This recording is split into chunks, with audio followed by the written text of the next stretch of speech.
In 10 weeks, 40.7 million Americans have filed jobless claims. That's more claims filed in the previous 178 weeks combined. Think of it this way. If you took every man, woman, and child living in New York City, LA, and Dallas and multiplied them not by 2, but by 3, you'd have about the same number of people who have filed claims since the start of this.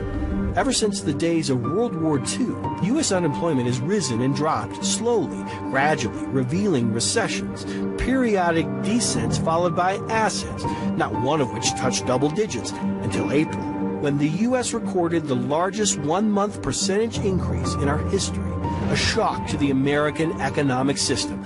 They knew they had to get here early because last week the pantry ran out of food. That line stretched, as you say, at one point for half a mile. It stretches still right now. Hundreds at least still in line. Immigrants mostly there who will not get money from the government. Their restaurant and their construction and cleaning jobs have all shut down. If they can't get food for their families here, they may not have food for their families. Bay Area medical teams say hospitals have not been overwhelmed by COVID-19 cases, but they have been surprised by something else, a sharp rise in suicides. The numbers that we've seen are sort of unprecedented. We've never seen numbers like this in such a short period of time. I mean, we've seen a year's worth of suicide attempts in the last 4 weeks. It has shocked even longtime employees. Casey Hansen has worked as a trauma nurse at John Muir Medical Center in Walnut Creek for almost 33 years. What I've seen recently, I've never seen before. I've never seen so much intentional injury. The trauma team here says they are mostly seeing young adults die by suicide. They are worried about the mounting effects of loneliness and job loss as this quarantine continues. The social isolation has a price.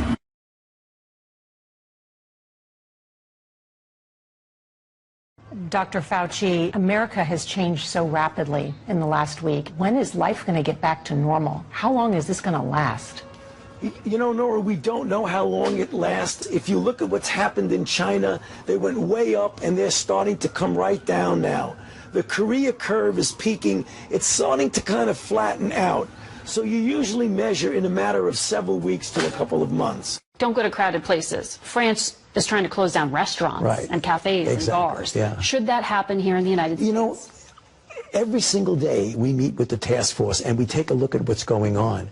And you don't want to make a pronouncement that no one should ever go into a restaurant. I mean, I think that might be overkill right now, but everything is on the table. We're faced with a real challenge. You can't stay shut down forever. So it's going to have to be a balance between containing the potential resurgence, which we will hopefully have the capability of doing, at the same time as we march forward to some sort of normalization and reopening not only our country, but the rest of the world. Because if you look at what's going on, so many other countries are trying to do the same thing we're trying to do. The question is, we needed to do it prudently and safely in the context of our ability to respond when you do see these bit of resurgences. And a final question. Are you breathing a sigh of relief yet? A sigh of relief? No. I never get ahead of myself. I'll breathe every sigh. You know, as Yogi Berra used to say, it ain't over till it's over. You know, and that's when I'll breathe a sigh of relief, when we're really completely out of this, right? Dr. Anthony Fauci, Director of the National Institute of Allergy and Infectious Diseases, thank you so much for joining me today. It was a pleasure. Good to be with you. Our next expert is Dr. Anthony Fauci. Tony knows what to do. Dr. Anthony S. Fauci. Tony and I. We turn now to Dr. Anthony Fauci. Dr. Anthony Fauci. Dr. Anthony Fauci. Thank you so much, Dr. Fauci. My name is Dr. Tony Fauci. I'm the director of the National Institute of Allergy and Infectious Diseases at NIH. Even celebrities like NBA superstar Steph Curry. Dr. Fauci. Hey, Steph. See Dr. Fauci as the crisis's MVP. Thank you again for you and your entire team protecting all of us. Plenty are grateful. You can join Fauci fan clubs. There's Fauci footwear even fancy Fauci food. Donuts, in this case. You can buy a Honk for Dr. Fauci yard sign, or you can take a nap on your I Heart Fauci throw pillow. You can ponder whether to go outside while wearing your What Would Fauci Do t-shirt. Or you can stay inside and light your Dr. Fauci prayer candle. And remember Shepard Fairey's famous Obama image? Well, Dr. Fauci inspired others to copy it, giving us a new way to look at hope.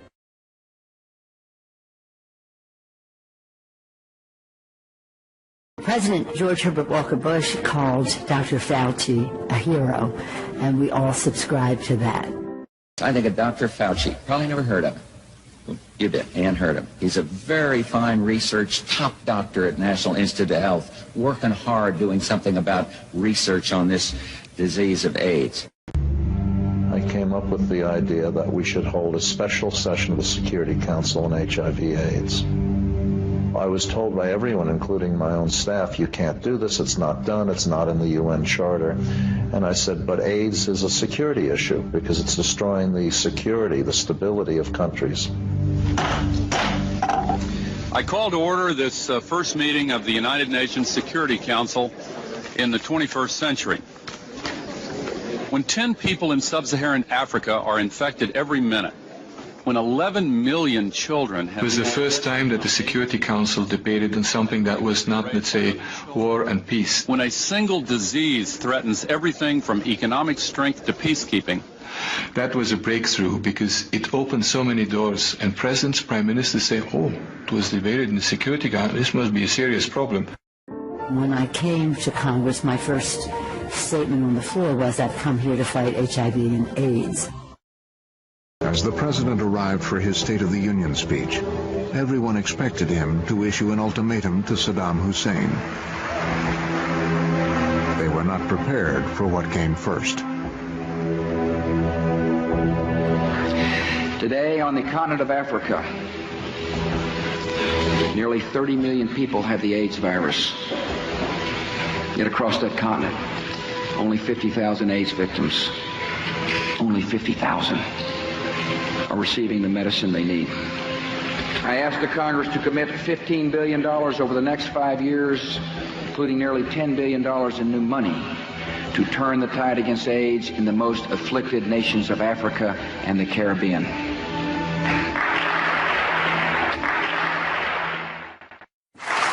The president announced the initiative in Washington and raised the hope that earlier treatment and prevention would soon lead to the beginning of the end of AIDS. Few could have imagined that we'd be talking about the real possibility of an AIDS-free generation. But that's what we're talking about. That's why we're here. The ultimate tool will be a vaccine, and scientists are making great progress.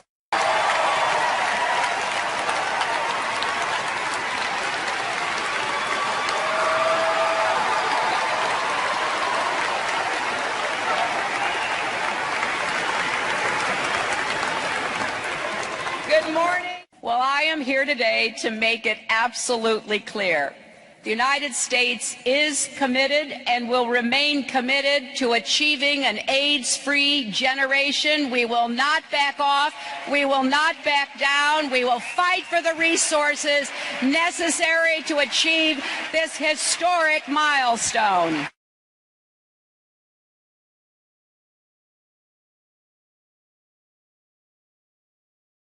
Finally, as you, I'm sure, have read in the papers, given the fact that we now have the virus in our hands, it is quite possible, in fact, it's invariable, that we will develop a vaccine for AIDS.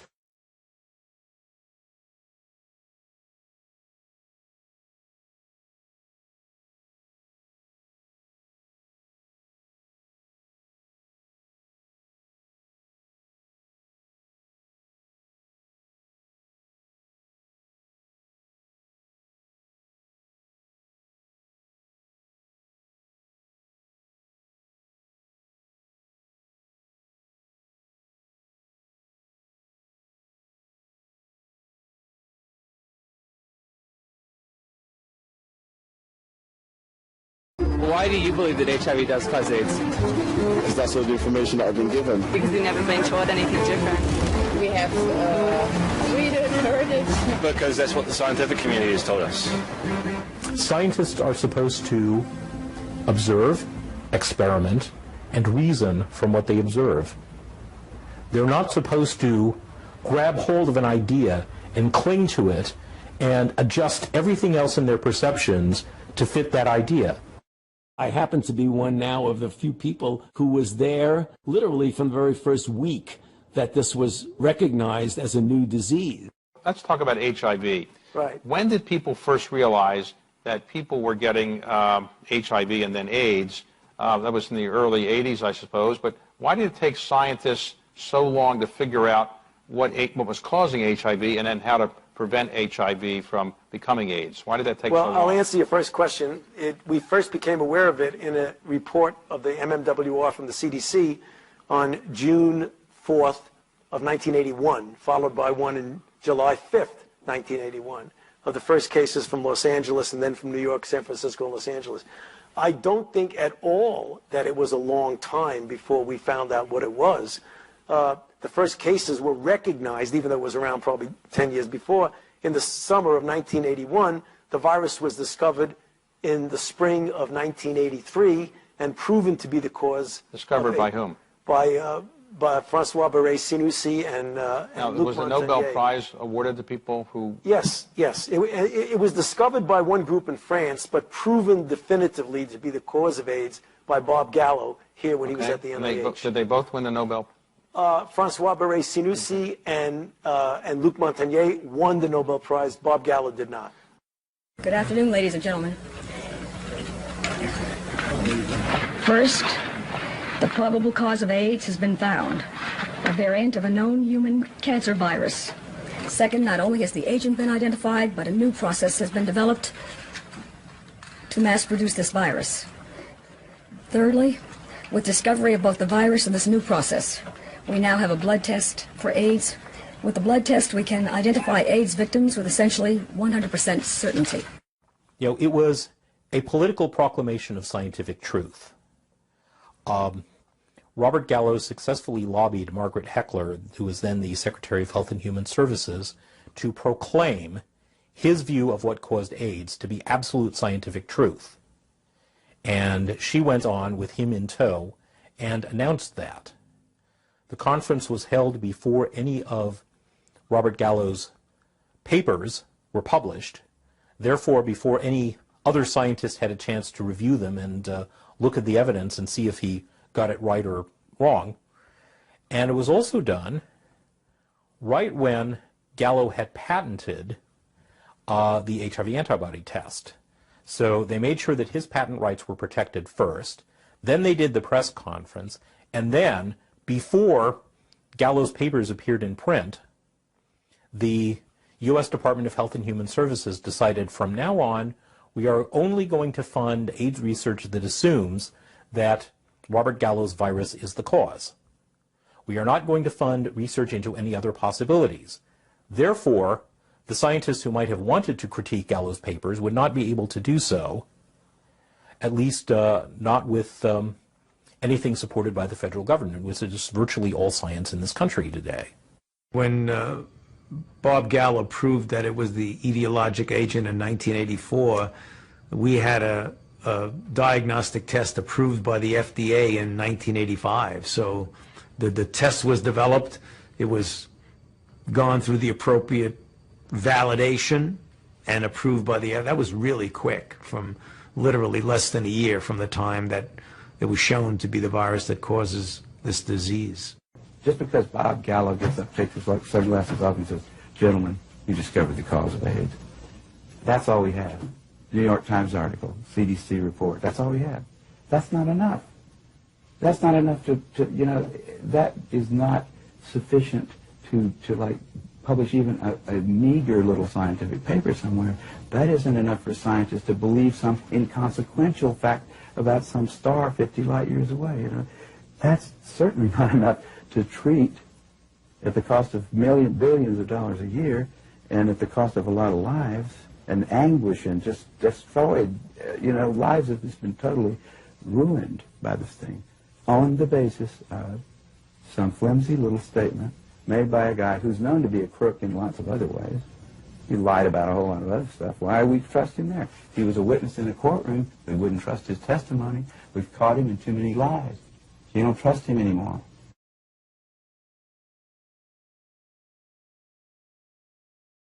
At the University of California in Berkeley, Duesberg became a world-renowned retrovirologist in the cancer program and the first man to map the genetic structure of retroviruses like HIV back in 1970. His honors include membership in the National Academy of Sciences due to his discovery of cancer-causing genes. Having researched retroviruses for over 30 years, some have called him the world's foremost expert in retrovirology. Dr. Duesberg was somewhat skeptical of Gallo's AIDS virus announcement.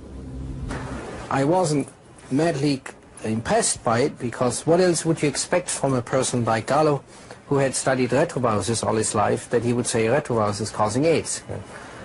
That seemed to be the first coincidence that made me wonder whether that was an authentic claim, or going to be an authentic claim. But I would say it was not a surprise that he would say that. He said it before, that it would cause leukemia or things like Alzheimer's disease, neurological diseases, and it failed. So I was not too impressed that this was going to be a winner now, and it would have been for the first time that a retrovirus would have been pinned down as a cause of a human disease, or even a disease in wild animals. For 18 months, Peter Duesberg studied every scientific publication on HIV and AIDS he could get a hold of. When he finally published his observations in Cancer Research in 1987, he stood alone against the tide of popular opinion and the government-funded AIDS industry. His position has become well known. He argues that HIV is not causing AIDS. It's a harmless passenger virus that has lived in humans for centuries without causing diseases.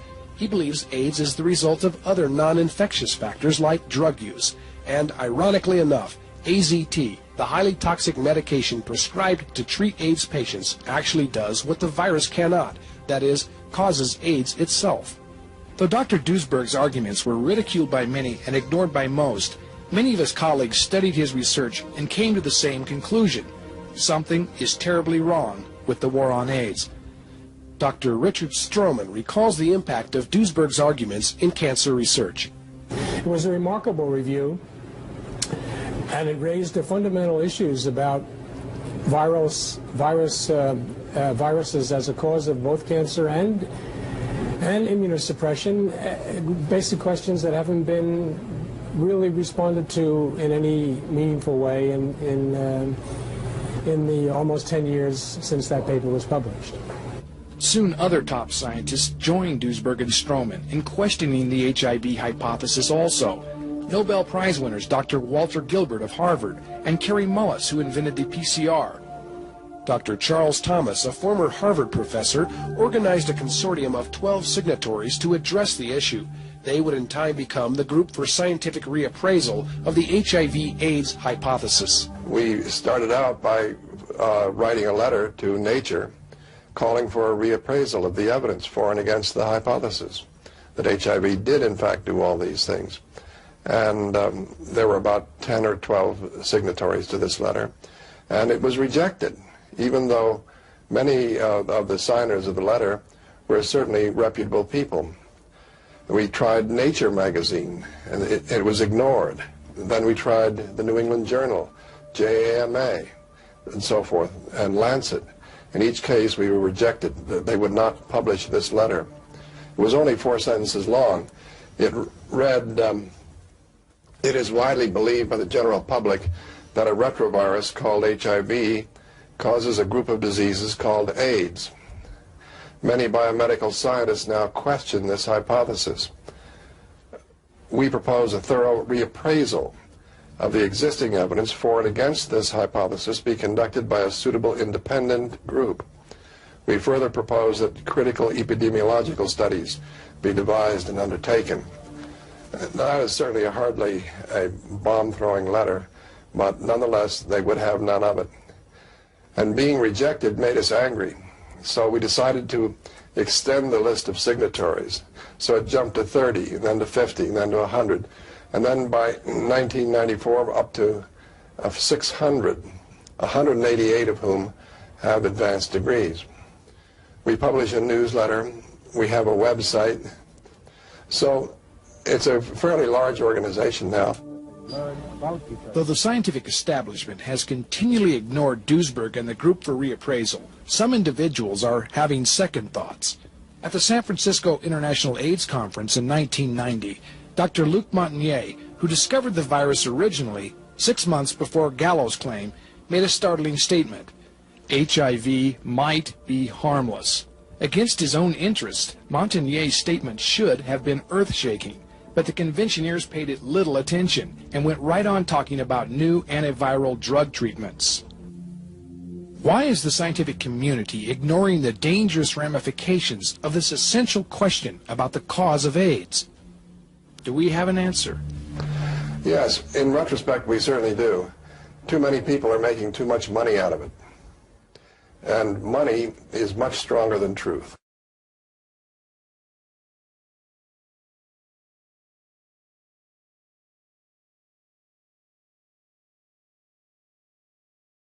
When I was looking at this data with our team the other night, it was reminiscent of 34 years ago in 1986 when we were struggling for drugs for HIV, and we had nothing.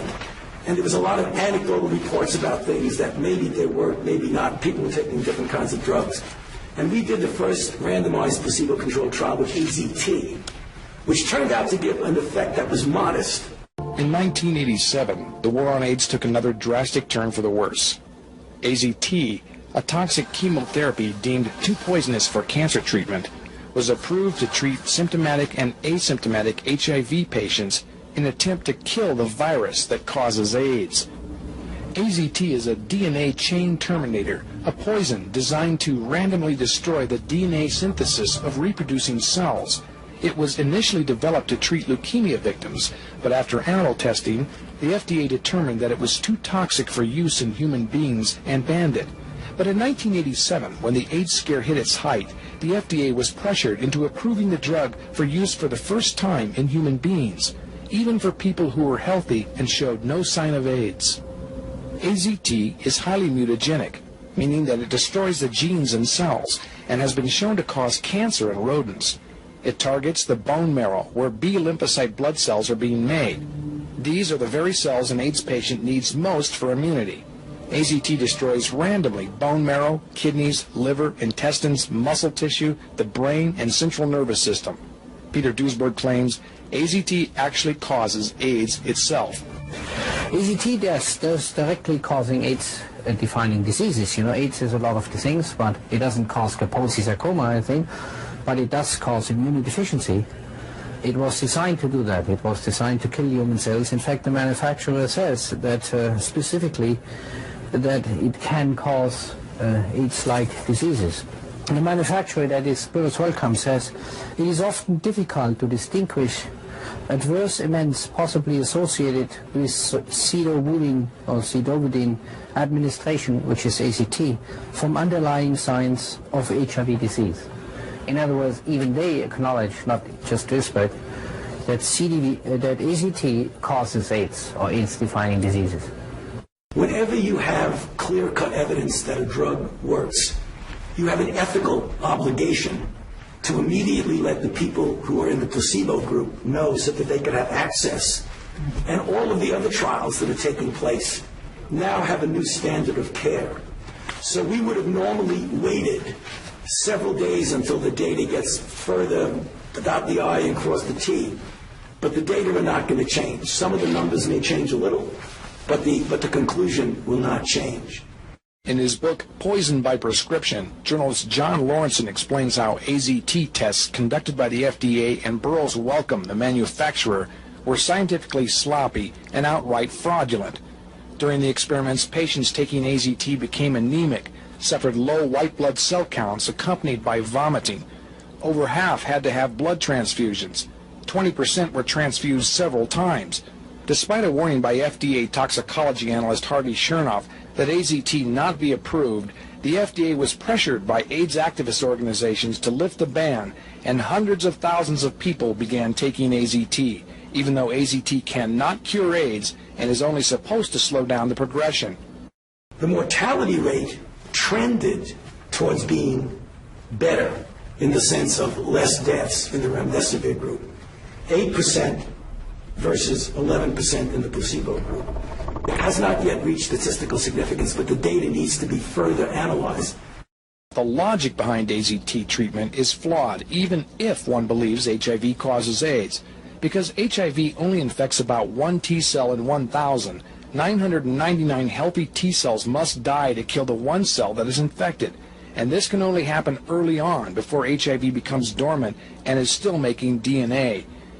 Yet AIDS patients are given AZT for months, on into years, randomly destroying DNA in all parts of the body.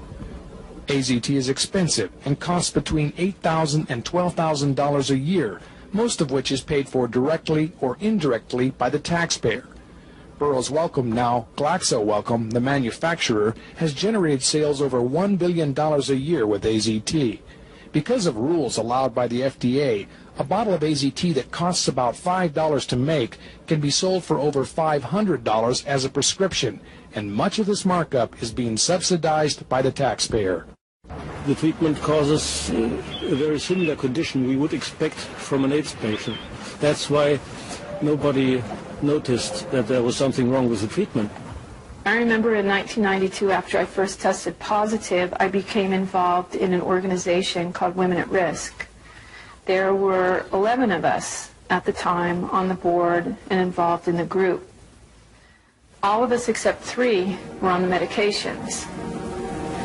In the year and a half that I was involved with Women at Risk, every single woman in that organization on the drugs died. Every single one, except the 3 of us who weren't taking them.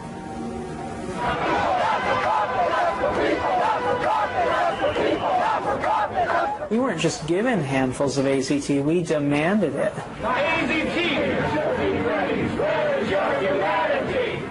We considered the FDA not giving us these things as being anti-gay instead of being responsible. And so we went and we lobbied and we pushed for all these things, and we didn't think clearly about what it was we were asking for. It's like that saying, be careful what you ask for, it may come to pass. Whenever you have clear-cut evidence that a drug works, you have an ethical obligation to immediately let the people who are in the placebo group know so that they can have access. And all of the other trials that are taking place now have a new standard of care. So we would have normally waited several days until the data gets further to dot the I and cross the T. But the data are not going to change. Some of the numbers may change a little, but the conclusion will not change.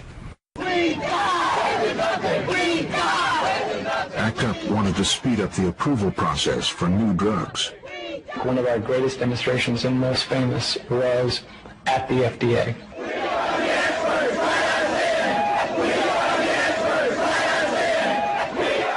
And it was over 1,000 demonstrators, almost all people with HIV,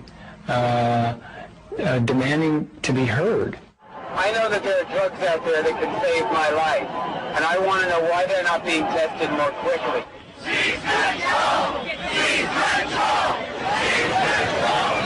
I began to get beyond the rhetoric and the theater of the demonstrations and to really listen to what it is that they were saying. So I invited a group of them up to my conference room, and we spent a couple of hours talking about their concerns. And again, it just confirmed in my own mind that most of their concerns were really quite valid. So to explain this for people that might be new to this particular kind of fraud, here's how it works. You create a fake activist group to push an agenda seemingly on behalf of society or an oppressed minority, when in fact you're controlling that group for your own purposes. Now, does that mean that everybody who was ever a member of ACT UP or ever went to a demonstration was in on it, in on the game? And the answer is no, because part of the game of creating these fake groups is also to attract legitimate people, mislead them, and weaponize them. And that's exactly what the drug companies did with ACT UP. Now, the question is, were they playing Tony Fauci, or was Tony Fauci playing along? Let's take a close look at an in-depth narrative he gave about his experience with ACT UP. Watch his body language, and you tell me. Very early on in the course of this pandemic, the activists were making extremely good points about the uniqueness of this, the need to do more, the need to be less rigid in our regulatory approaches towards the approval and testing of new drugs, and the rigidity and lack of flexibility in how we design clinical trials, all of which were the classical way to approach drug development, therapeutic developments, clinical trials, and FDA approval. They wanted to get our attention, so they would do it in a very theatrical way, and they scared a lot, because for the most part, the scientific community and the regulatory community are conservative. And I say conservative, I don't mean conservative in an ideological, political way, but conservative in their approach towards science.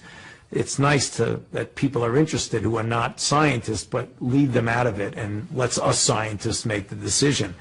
So they didn't pay much attention to the activists. I, for one reason or other, began reading intensively what they were writing, and even though when they were demonstrating and closing down Wall Street and invading St. Patrick's Cathedral and doing things like that, looking very eccentric and scary to some people, I try to phase that out and just listen to what they said and read what they wrote, and they were making perfect sense. So since I was always out there as a government official, they equated me, my face, my name, with the federal government.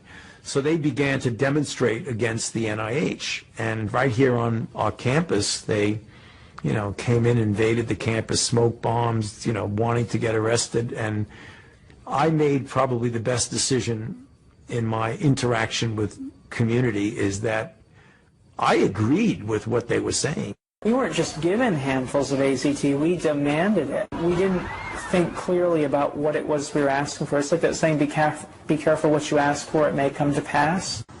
The Wellcome Foundation, UK manufacturer of AZT, saw its shares spiral upwards. AZT was to be the new wonder drug. Then, in 1989, after further trials were terminated early in the United States because results looked promising, it was announced that AZT could be used not only on people with AIDS diseases, but in a much larger group, with HIV and low immune cell counts, but no other symptoms. Wellcome's shares soared to new heights, adding £1.4 billion to the company's UK stock market value in one day.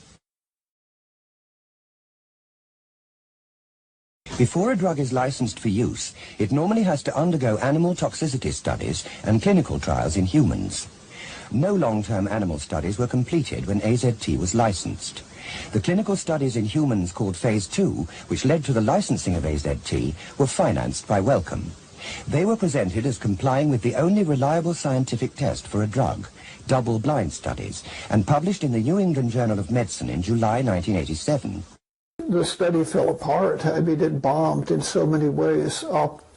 I showed the article I wrote on it to my colleagues in survey research, and they were absolutely struck down. They could not believe the levels of incompetence that were there at all different levels, including things that are purely mechanical, but like the ability to design an appropriate questionnaire form. But yes, of course, a drug which is supposed to be given for the rest of somebody's life, if you have something tested for only a few weeks, you have a very poor idea of, what to expect from it.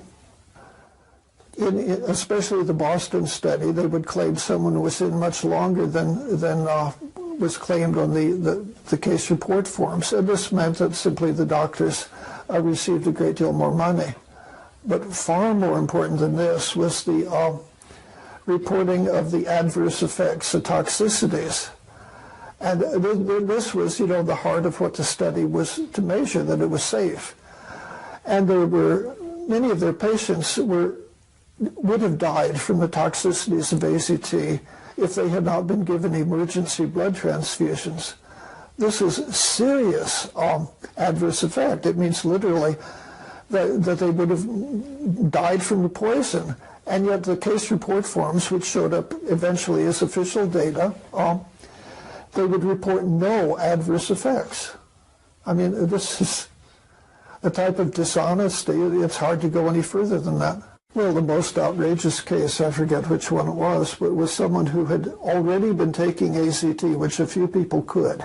You know, they wanted the new miracle drug, and they were able to get it before it was approved for marketing. And he was entered as a patient in the placebo group. Even though he was still taking AZT, he dropped out almost immediately, but continued to take AZT, and then he died. And they called him a death in the placebo group. I mean, it's hard to cheat any more than that. Of those who were given AZT, they all suffered really severe side effects. Side effect is misleading, toxicities. But a number of them would very definitely have died from anemia, which in the review of animal studies, AZT causes anemia in every species of animal that's ever been studied, including human beings. But they would have died if they had not been given emergency blood transfusions. And yet, according to the official data, the case report forms, these people had no adverse, reactions. The one single most unforgivable thing, there was cheating. There's no reason to believe that Boston, one of 12 centers, was the only one in which cheating took place. It's very likely that the same cheating, maybe even worse, took place in all 11 others. It's just that Boston happened to get an honest investigative team that did their work. Many of the others were going to be investigated thoroughly, and then they said, oh, we just don't have time, so we don't know. But to me, the single worst thing is that they deliberately used data they knew were false. This, that's the one single thing that can never be forgiven. And we did the first randomized placebo-controlled trial with AZT, which turned out to give an effect that was modest. From scientific meetings, from these conferences, from my personal contacts with people in the field, I can tell you that I've found no evidence anywhere that people live longer, better lives who take these anti-HIV drugs, these protease inhibitors, either alone or in cocktails, as compared to a similar group of HIV-positive people who do not take these drugs.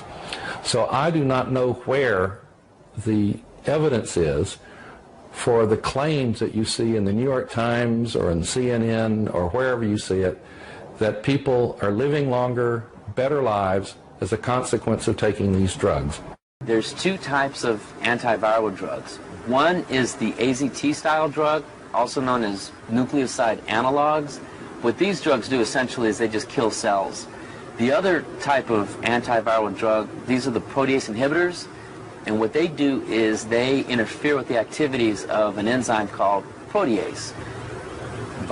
Some viruses have proteases, but so do healthy human cells. Either style of drug, you give it to a human, and you either kill or harm healthy cells. The results of the early AZT trial on people with full-blown AIDS appeared to be so convincing that the drug was given a new fast-track approval by the United States Food and Drug Administration before any long-term toxicity trials in animals had been completed. These new regulations specifically will have special criteria that would apply to immediately life-threatening conditions, recognizing that such patients are willing to accept the greater risk than that which normally would be the case.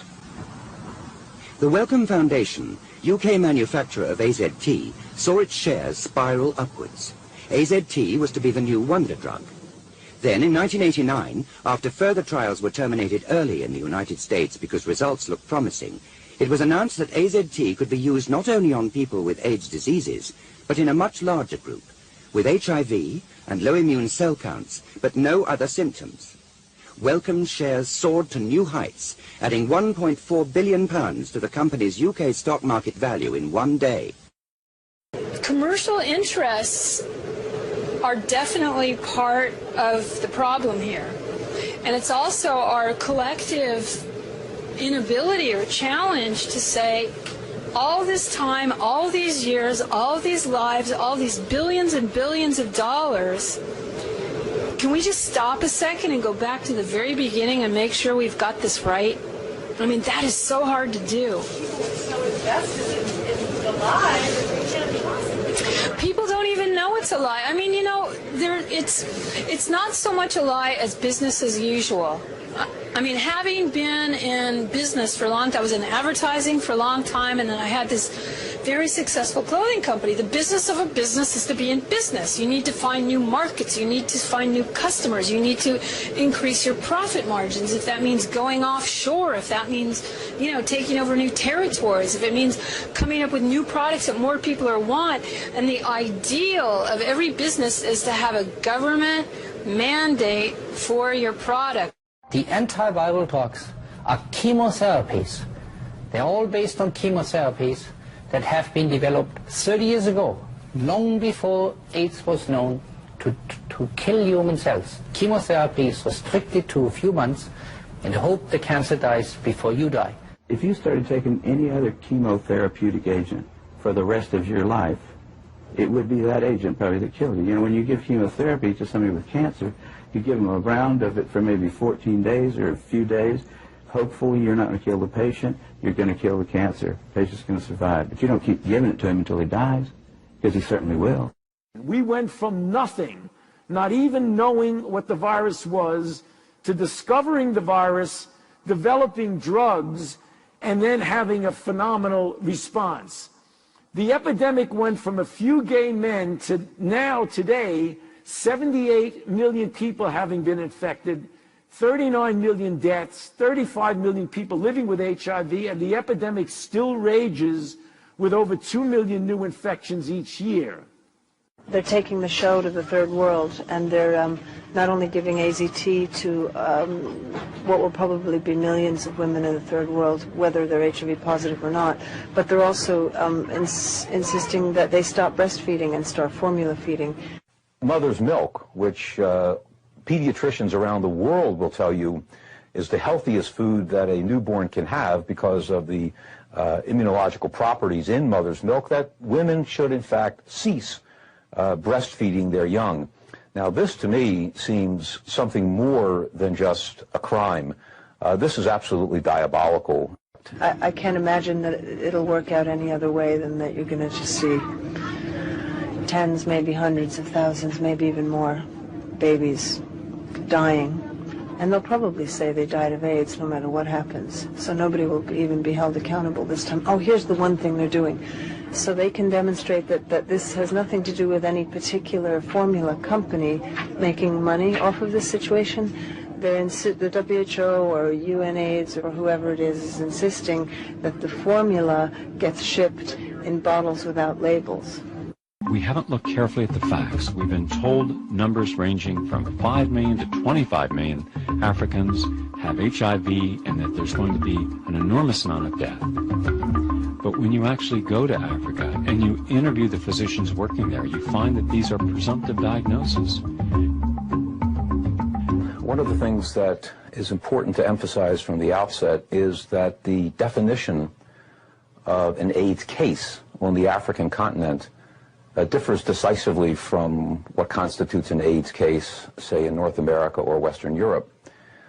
A definition was arrived at as a result of a World Health Organization sponsored conference in October of 1985. What resulted was what's known as the Bangui definition. The Bangui definition of an AIDS case in Africa is based on 4 clinical symptoms. The clinical symptoms are a high fever, a persistent cough, loose stools for 30 days, and a 10% loss of body weight over a 2-month period. By that definition, a Western researcher like myself has had AIDS. But having gotten on a plane and flown back to California, I'm not considered, of course, an AIDS case. So I think it's important to keep that in mind whenever one looks at the data, the epidemiological data, about what exactly we're counting when it comes to AIDS. The epidemic went from a few gay men to now, today, 78 million people having been infected, 39 million deaths, 35 million people living with HIV, and the epidemic still rages with over 2 million new infections each year. So this is a list of the drugs that have been developed for HIV, and it's extraordinary that I went from 1981 through the middle of the 1990s taking care of people without adequate therapy. And then as the years went by from 1987 through the mid-90s, we developed these 30 drugs, and this I consider one of the most important transformative discoveries in biological sciences.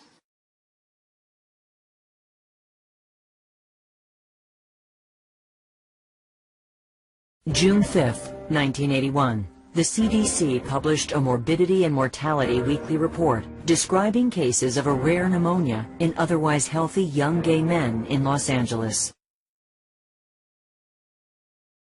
But it was from those reports that the great epidemic of AIDS began to mushroom, and we were in the midst of it before we knew it. It was the first MMWR from the CDC in the summer of 1981, reporting curiously 5 gay men from Los Angeles who were otherwise felt to be healthy, who developed pneumocystis pneumonia, which is only seen in profoundly immunodeficient patients. This is ground zero. The AIDS ward is closed now, but for all the progress, Tony is still haunted by the ones he couldn't save. And as a physician, that's the scorecard. And the scorecard was really, really bad for years. You paid a price. Yeah. Personally? Yeah. So I was heading towards a career in classic infectious disease, and then this particular publication landed on my desk in June of 1981. And it was 5 young men, all gay men from Los Angeles, who presented with a strange infection that you don't see in people except those who have a very compromised immune system. I thought it was a fluke until a month later another publication came out, now of 26 people, again all gay men, now from Los Angeles, San Francisco, and New York. This was the beginning of the AIDS pandemic. And I decided at that point, since I was an infectious disease person, intensely interested in the humanities, and this was an extraordinarily devastating disease with no known cause, that I devoted my career from that time on to HIV/AIDS. And this is a picture of me in the early 1980s at the bedside of an AIDS patient. Now, I show it to you because at that time, before we even knew what the virus was, or even if it was a virus, the median survival of my patients was 6 to 8 months, which means that 50% of them would be dead in 6 to 8 months. That is a very difficult thing to go through. I consider it the darkest period of my professional and personal life because I had to deal with every single day every one of my patients dying.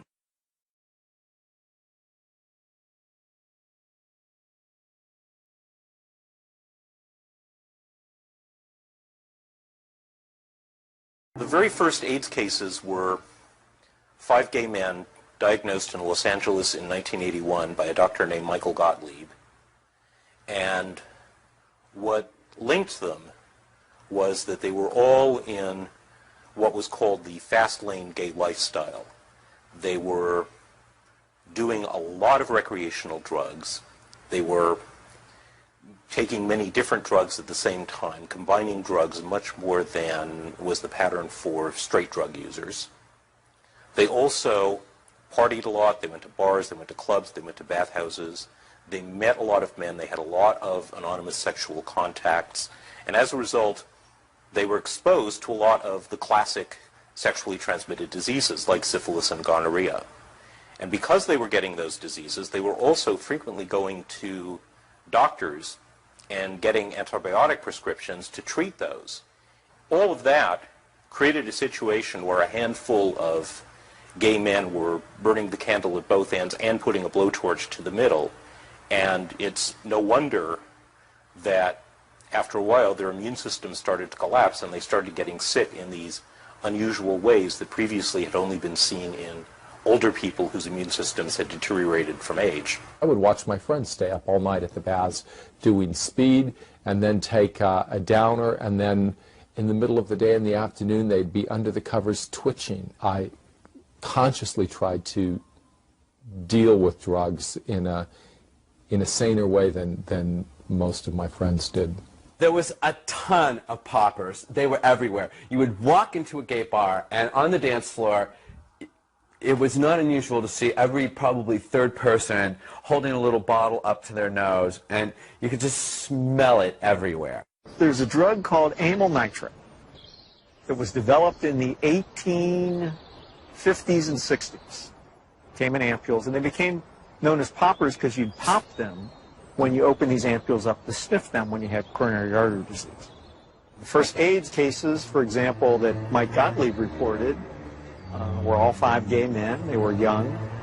They all used poppers. Poppers, something you walk around huffing all night. I mean, it says flammable, fatal if swallowed on the side of the bottle. You're walking around huffing it all night long. Why? Gives you a great rush. Poppers was a sex drug. They were in every gay bathhouse, every bar, every porno bookstore across the nation. Poppers were visible on the dance floor in the discos. At the end of an evening, the bartender would announce last call for alcohol, last call for poppers.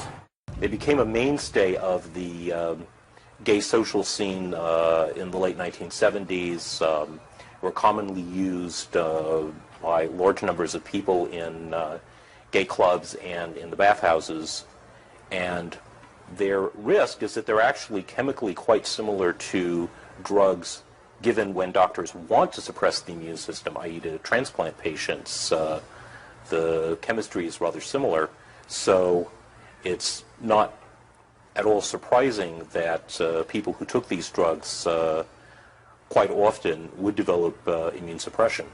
The scene is shown in a bathhouse in San Francisco, but it's actually based on a visit that Bill Darrow, one of our research sociologists, and I made to the club baths here in Atlanta.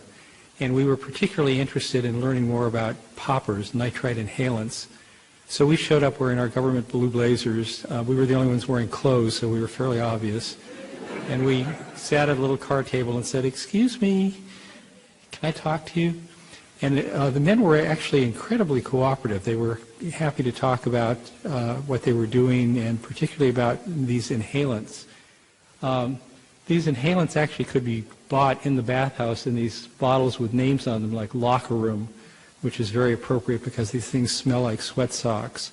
But they could also be bought in these more mysterious-looking brown bottles in gay bookstores and bars, and they were being used to enhance gay sex. So we thought, well, what's in this stuff? Is it possible it's a contaminant that's causing immunodeficiency? So we bought some. I don't know how we put it on our government credit cards. We brought them back to CDC. The environmental health laboratories analyzed them and just found what we thought they had in them, which were butyl, isobutyl, and amyl nitrite.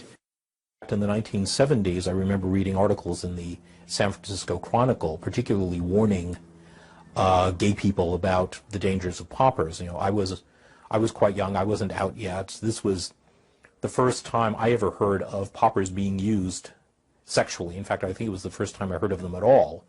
That there were, major front-page articles in the San Francisco Chronicle serving a city famous for having a large gay community, saying, wait a minute, these things are highly dangerous. They, had certain medical uses. They were an emergency drug. They weren't designed to be used every night, and they could do serious damage to your body. Though there are no government-funded studies that examine the long-term effects of drug use in this war on AIDS, the medical literature is full of cases of AIDS-like symptoms among drug addicts. Since 1909, we've observed the horrendous effects of heroin, morphine, speed, cocaine, and other injected drugs on the immune system. Today, thousands of American junkies who are not infected with HIV are losing the same CD4 T cells and getting the same diseases as AIDS patients. How has the war on AIDS addressed this issue? We've passed out clean needles and told addicts to avoid getting HIV. But one drug that was available legally, nitrite inhalants, commonly known as poppers, are used extensively. Poppers are believed to be the direct cause of Kaposi sarcoma, a rare form of skin cancer that afflicts the nose, throat, lungs, and skin. Kaposi sarcoma has been an indicator disease of AIDS, but it is often found in gay men who are not infected with HIV. In a study published by Toby Eisenstein, rodents showed a mediated dose response in immune suppression after being exposed to nitrites found in poppers. Oh, I think that's very revealing. It showed that NO, nitric oxide radical, is terribly immunosuppressive. But interestingly enough, all of the literature on NO, and I follow it rather carefully by computer, never mentions amyl or butyl nitrite, never mentions the word poppers. It's as almost these two worlds are living side by side, but they are not talking to each other. There have been a number of theories as to what the origin of HIV/AIDS is. One of them was a theory that certainly turned out to be completely incorrect, that it's a lifestyle phenomenon.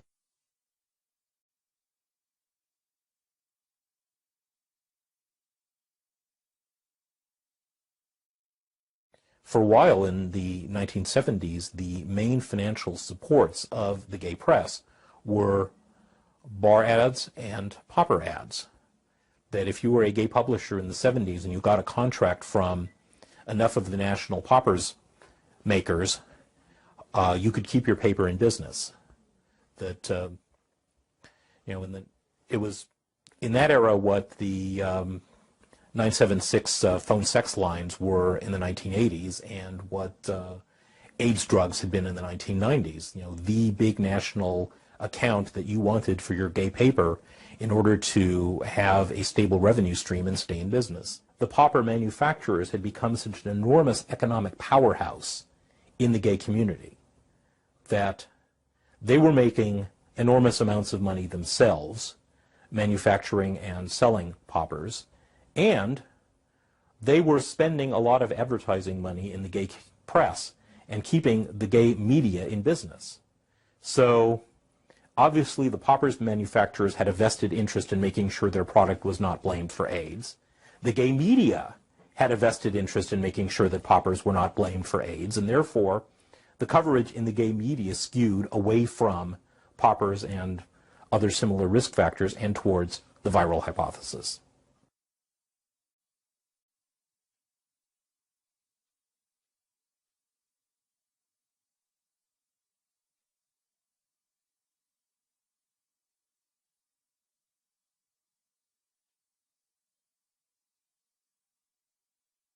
An industry developed around them, which actually made it, $50 billion a year or more.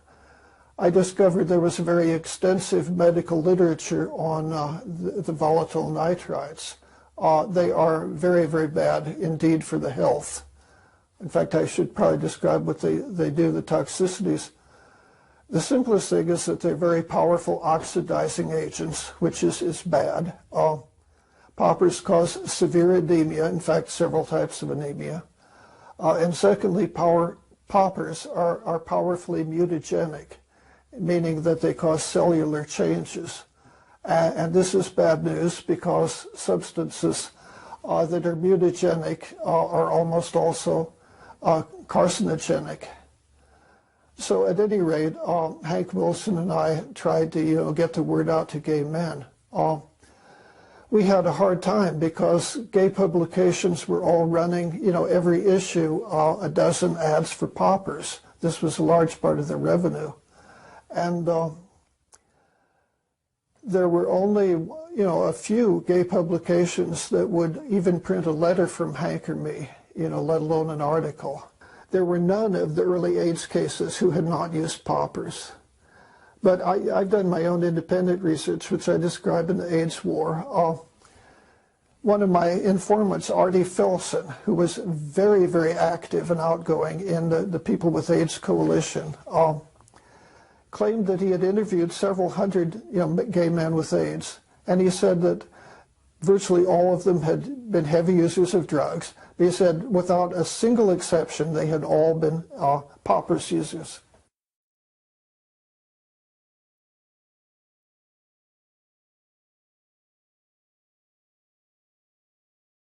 Utterly fraudulent, more fraudulent in the conception really than the execution.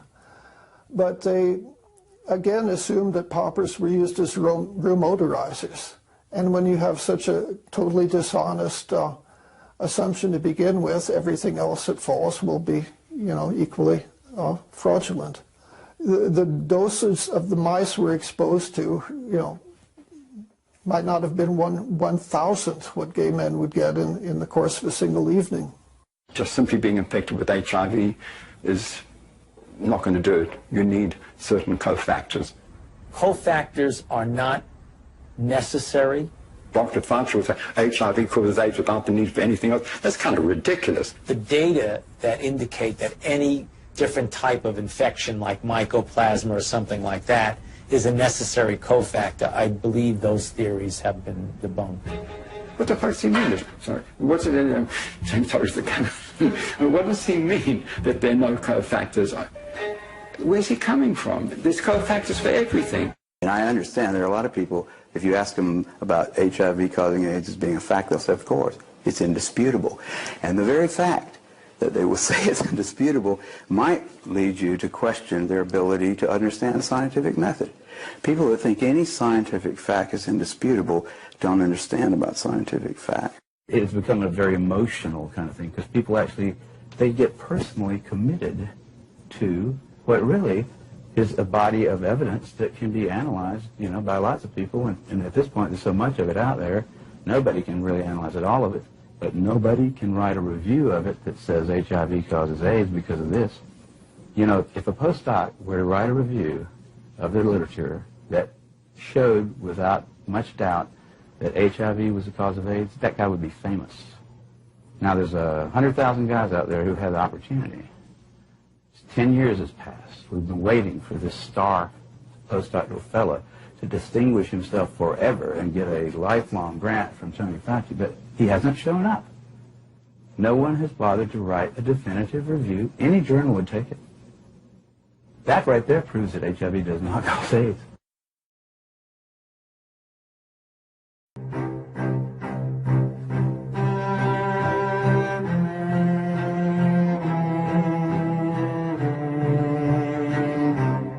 Let's talk for a moment about testing. What are your thoughts on someone going out and getting a quote-unquote AIDS test? Really, when we say it's an AIDS test, that's a misnomer. It's not a test for AIDS at all. And surprisingly, something that it took me a long time to figure out, it's not even a test for HIV. The test is for antibodies that are supposed to be antibodies to HIV, but they're not. It's a test for non-specific antibodies that may or may not have anything to do with HIV. A very heavily referenced review article on the validity of the HIV tests had more or less concluded that they had never been validated. At the time, I didn't quite realize that one of the implications in this article was that HIV itself had never properly been isolated. It was so difficult to isolate and obtain that was the reason why the HIV test had never been validated, because to validate a diagnostic test according to the classical decent standards, you need to show that patients who test positive with your antibody kit have got the virus in them, and patients who don't test positive are free of the virus. Broadly, that would be how you would establish its validity. And that had never been done, because you can't find this virus in AIDS patients or in HIV-positive patients. HIV, first of all, nobody's ever found it in a human being. Think of it. The so-called HIV tests do not detect HIV in a person. They detect your antibodies that react to some proteins that are produced at Abbott Laboratory. They do not find HIV in the person. They find a person's functioning immune system that could react against HIV if it were there. Millions of people take tests that are referred to as HIV tests. However, the idea that there is a laboratory test that can determine whether or not a person is infected with the virus is simply an illusion. The FDA has never approved a test kit that claims to be used for the purpose of diagnosing HIV infection. The ultimate test that the establishment offers is what's called a co-culture technique, where you take a sample of the individual's blood cells, white blood cells. You cannot find HIV now in this sample. All you have are these blood cells. But then you culture these cells with some special cells that Robert Gallo generated some years ago. You have to throw in some powerful chemicals, phytohemagglutinin or IL-2, for example, to force these cells to do anything. The idea is to wake up the patient cells to start producing RNA, and then this RNA will be coated in a protein, and possibly then there will be viral particles produced in the medium. These viral particles now will go infect the other cells that you added, and then you will amplify by a period of time the replication of these viral particles in the laboratory, what we call in vitro. Now, these particles did not exist in the patient, in the human being, the person that you got the sample from. You created them in the laboratory. And by creating these virus particles in the laboratory, people say they have isolated HIV from a human being. They have not done any such thing. Nobody was looking at the blood of an AIDS patient and finding it crawling with some new organism and said, hey, this is this virus that we call HIV now. Is there a test that can definitively tell you if you're infected with virus? With the virus, sure. What is that test? Well, the test is to do the ELISA test, which really demonstrates, and in essence it's a surrogate also because it represents antibody production to the virus. But they have demonstrated the virus. They've had crystalline models of the virus. HIV exists.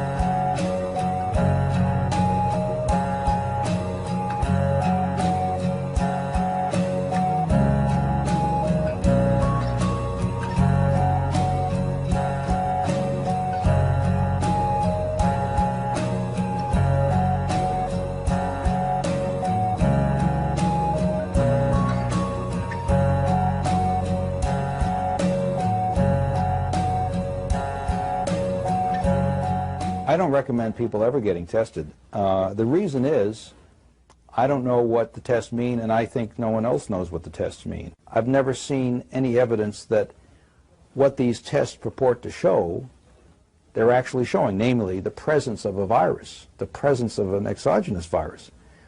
I really would like to see the electron microscopic data of this, and apparently there is none. There is none where you've done a rigorous isolation protocol. The test is for antibodies that are supposed to be antibodies to HIV, but they're not. It's a test for non-specific antibodies that may or may not have anything to do with HIV. So it's not at all like we're being told, and it's really, when you think about it, if you're told that testing is responsible, it's a pretty irresponsible test to be taking. In the gay community, everybody tests all the time. Everybody around me was taking HIV tests. It's a responsible thing to do. It's sort of a gay rite of passage to regularly get tested. You know, and consequently many people around me tested positive.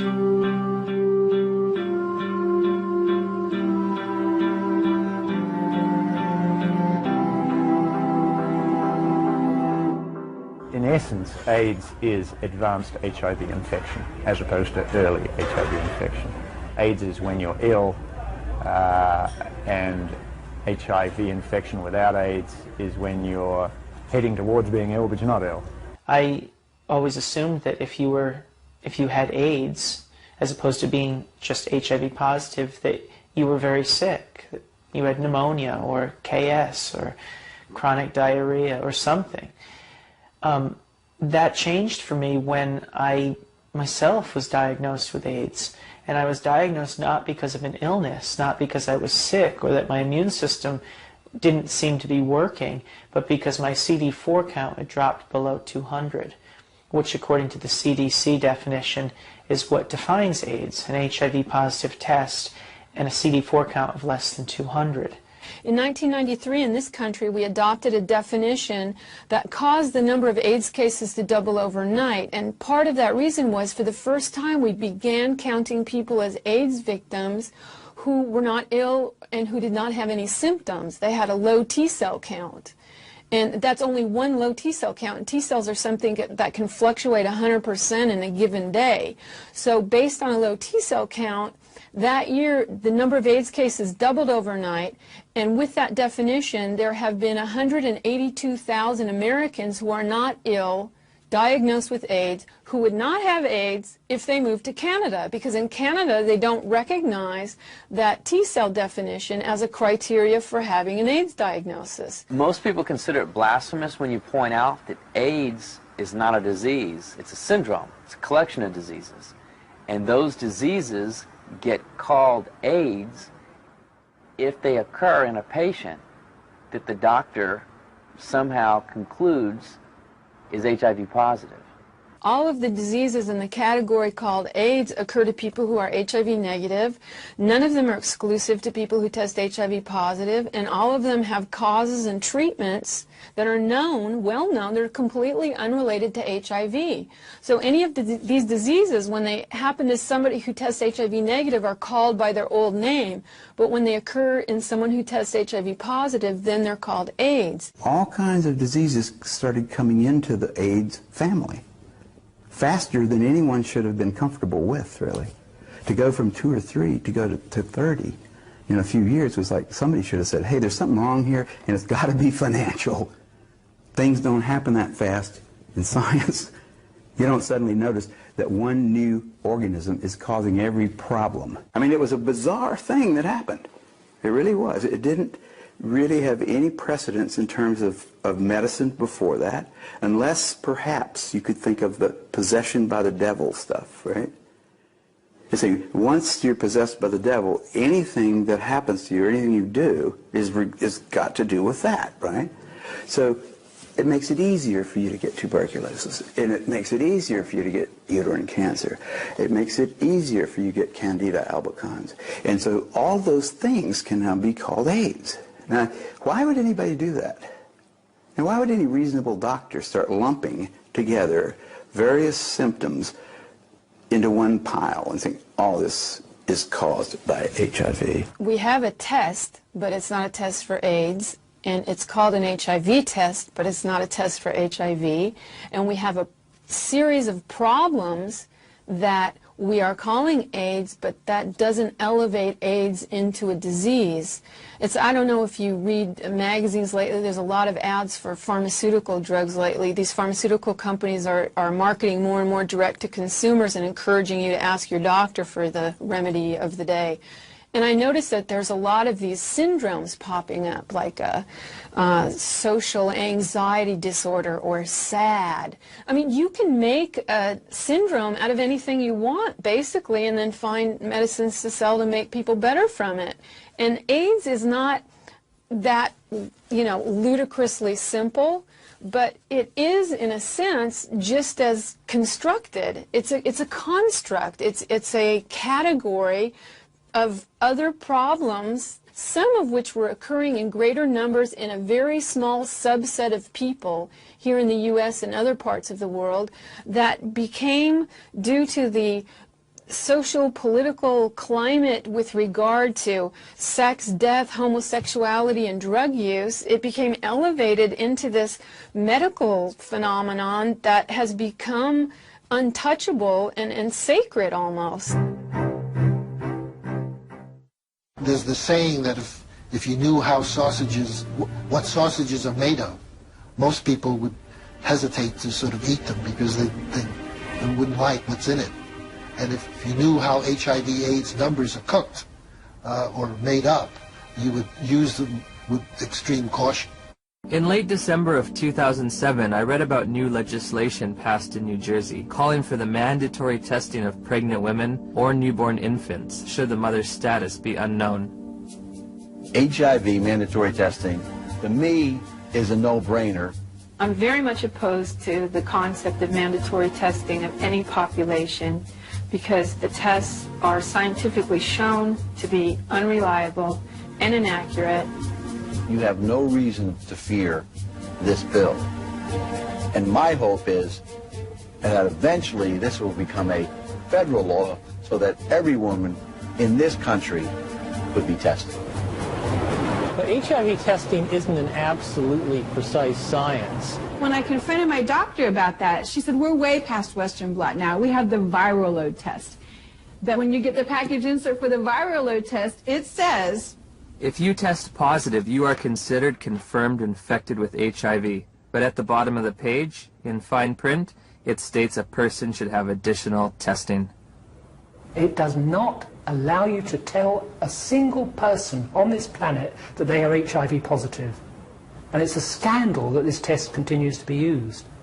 so again, I'm asking, where's the test? Where's the test that can confirm a diagnosis of HIV infection? And I can't find one. In light of all this scientific uncertainty, I asked Dr. Fauci for evidence linking HIV to immune deficiency disease.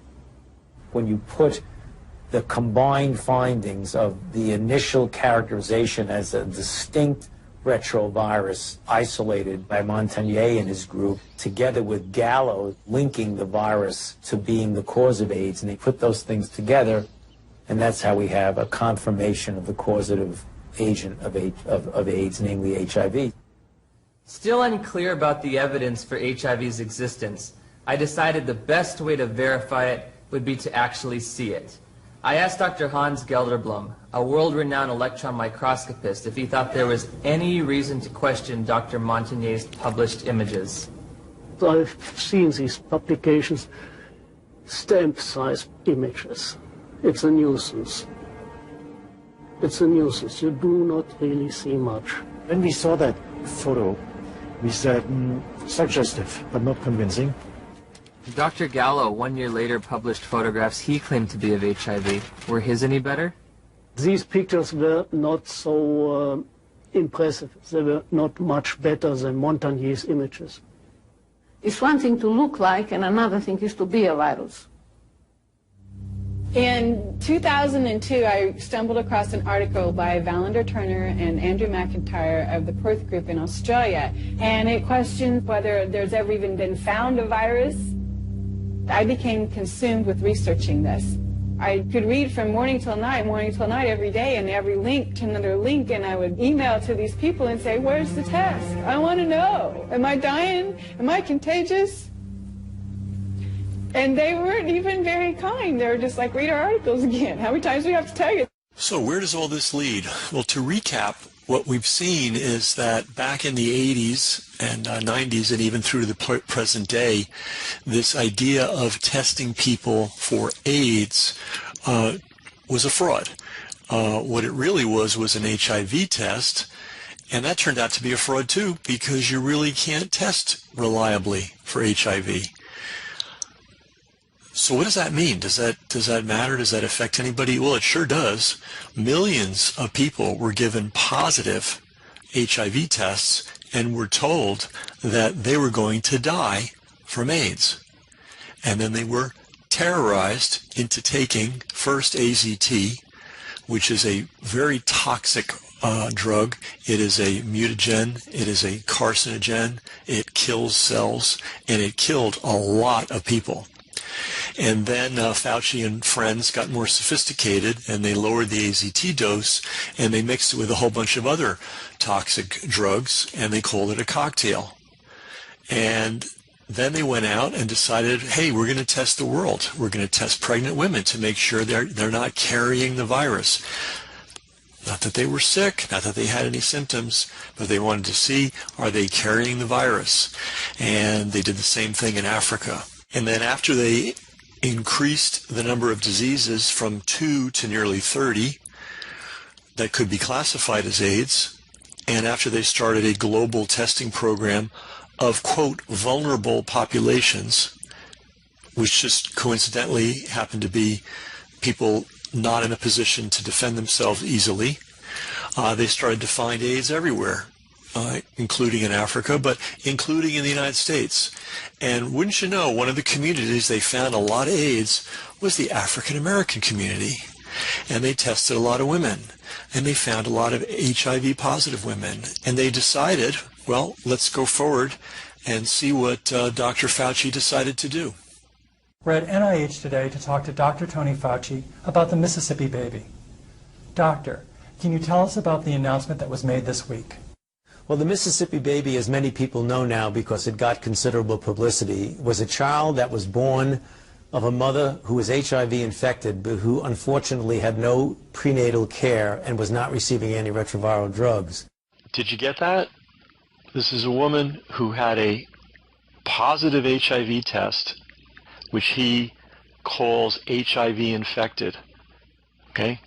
Not the same thing, not accurate, not scientifically sound, as we've seen before. But he makes that leap. And then he says, unfortunately, the mother was not getting drugs.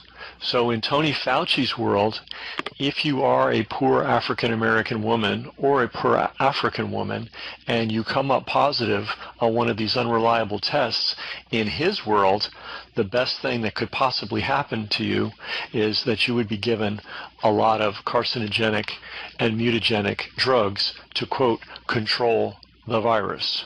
A mother who was HIV infected, but who unfortunately had no prenatal care and was not receiving antiretroviral drugs.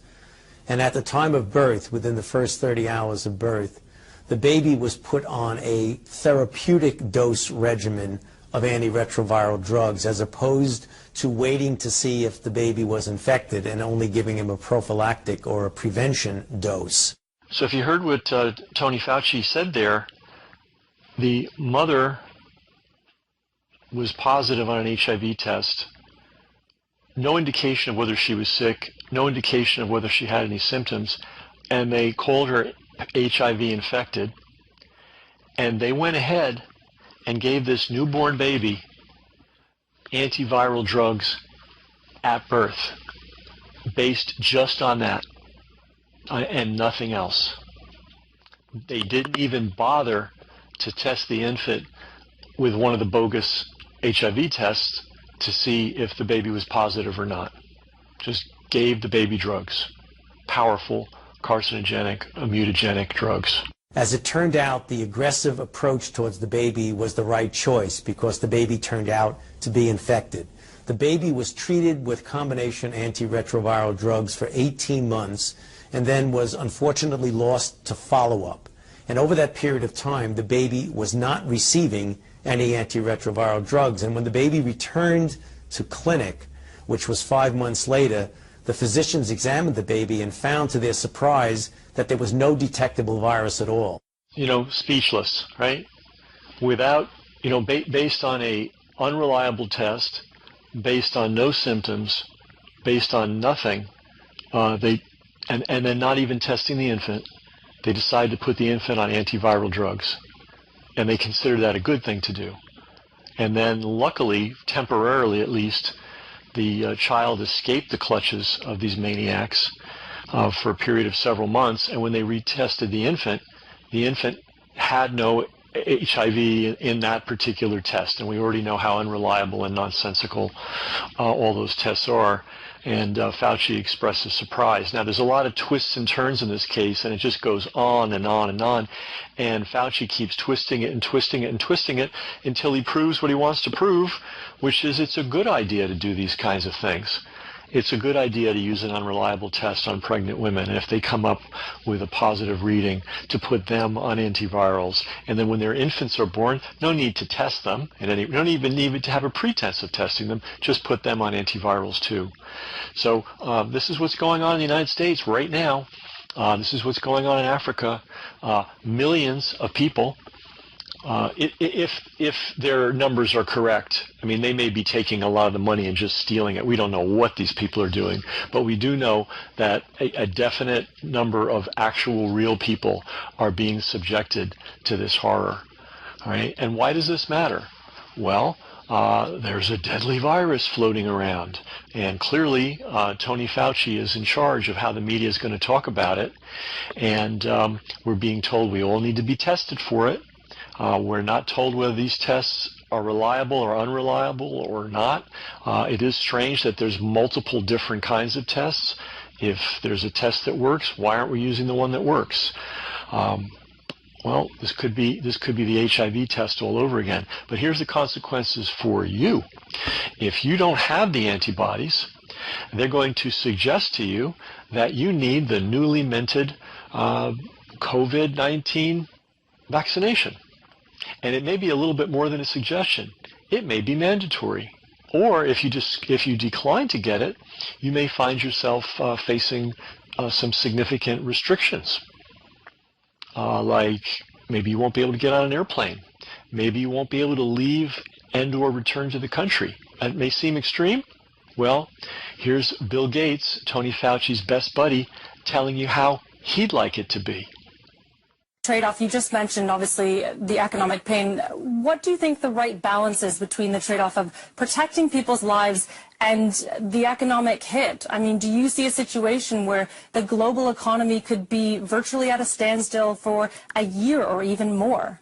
Well, it won't go to zero, but it will shrink. Global GDP is going to take, probably the biggest hit ever. Maybe the Depression was worse, or 1873, I don't know. But in my lifetime, this will be the greatest economic hit. But you don't have a choice. People act like you have a choice. People don't feel like going to the stadium when they might get infected. It's not the government who's saying, okay, just ignore this disease. And, people are deeply affected by seeing these deaths, by knowing they could be part of the transmission chain, and old people, their parents, their grandparents could be affected by this. And so you don't get to say ignore what's going on here. There will be the ability, particularly in rich countries, to open up if things are done well over the next few months.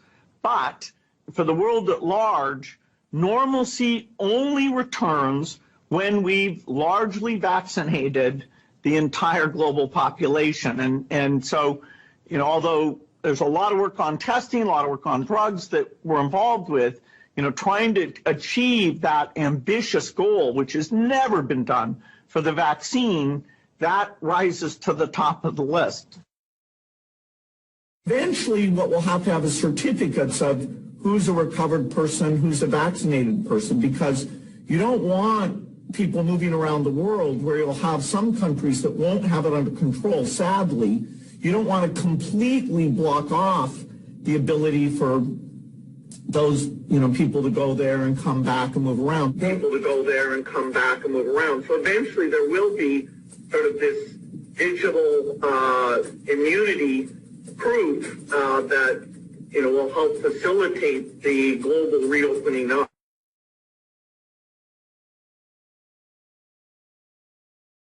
AIDS is a chronic, long-term breakdown of the immune system that can be caused by multiple factors, generally more than one of them operating within any particular person with AIDS or with what has been described as AIDS. And at the top of that in the West would be recreational drug use, also pharmaceutical drug use, repeated infections, including infections with diseases that are genuinely sexually transmitted, repeated antibiotic treatments for these, a lifestyle that involves a lot of partying, lack of nutrition, and in the less developed world, AIDS is primarily a disease of malnutrition, starvation, and the endemic infections that have been part of those environments for years. Looking back, over 25 years, I think I'm probably the longest-running AIDS dissident. You know, I began in earnest, well, actually in about 1981, but, you know, in earnest in 1983. And my first major AIDS article was in 1985. So I was, you know, 2 years ahead of Duisberg. In the early days, the very early AIDS cases were really quite sick. And there were very good reasons why they were sick, mostly drugs, but not entirely. Some, you know, had been born sick. But then at a certain point, when that sort of AIDS had virtually ceased to exist, there became a new type of AIDS. They expanded the definition, and also they began giving the anti-HIV drugs to people who were, in fact, not even sick, but merely positive on the HIV tests. And in that case, of course, I mean, when they finally became sick enough from the AIDS drugs, then they were called AIDS patients.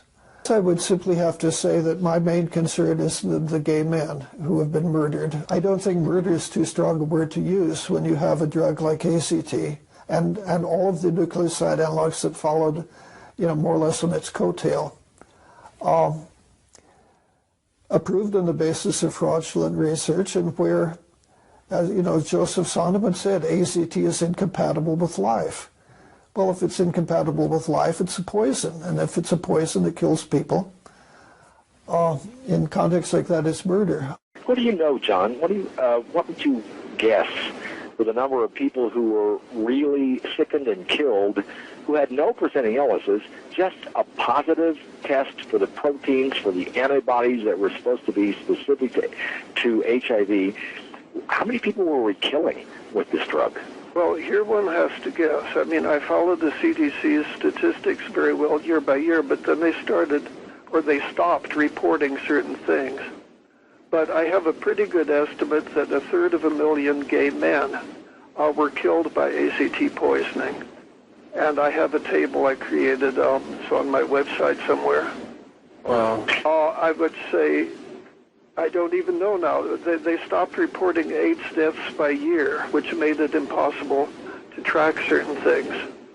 Yeah, I noticed that also, that the statistics, especially around 1997, was a big year where the next year, all of a sudden, they removed all the good stuff out of the reports. All that really they concentrate now on is how many cases there are in each city, in each state, which I guess is purely for funding purposes. Well, I think it's deliberate. I don't think they want tracking to be done on their statistics. Well, if you take a look at their own statistics, though, you take a look at those 1983, 84, 85, 86, 87, really, we're talking a relative handful in a country of then to 50 million, to 60, to 70 million people, maybe 5,000, 10,000 people. It really wasn't until the late 80s when AZT came along that we really saw, even by their own figures, the number of deaths attributed to AIDS going up. That was at the point that this chemotherapy for life, this harsh drug, AZT, was being introduced. The epidemic went from a few gay men to now, today, 78 million people having been infected, 39 million deaths, 35 million people living with HIV, and the epidemic still rages with over 2 million new infections each year. So this is a list of the drugs that have been developed for HIV, and it's extraordinary that I went from 1981 through the middle of the 1990s taking care of people without adequate therapy. And then as the years went by, from 1987 through the mid-90s, we developed these 30 drugs, and this I consider one of the most important transformative discoveries in biological sciences.